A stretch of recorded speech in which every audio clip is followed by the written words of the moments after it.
अजितराव पवारांचं आकस्मिक निघून जाणं हे महाराष्ट्राच्या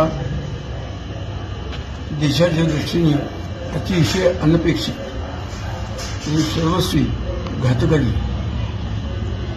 एक अत्यंत चढाऊ लढाऊ नेतृत्व असलेली ही व्यक्ती अशी आकस्मिक निघून जाईल असं शत्रूला सुद्धा वाटलं नसतं.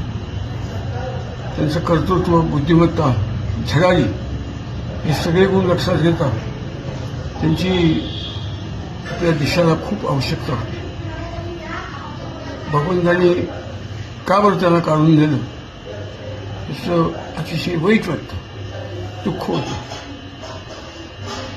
ते काही वर्ष अजून महाराष्ट्राचं नेतृत्व करू शकले असते आणि अतिशय समर्थपणे नेतृत्व करण्याची कुवत असलेली ही व्यक्ती अचानक निघून गेली जेव्हा अत्यंत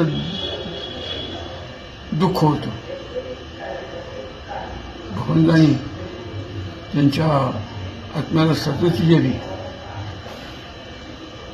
आणि त्यांना परत महाराष्ट्रात जन्म मिळावा अशी भगवंताजवळ प्रार्थना करतो.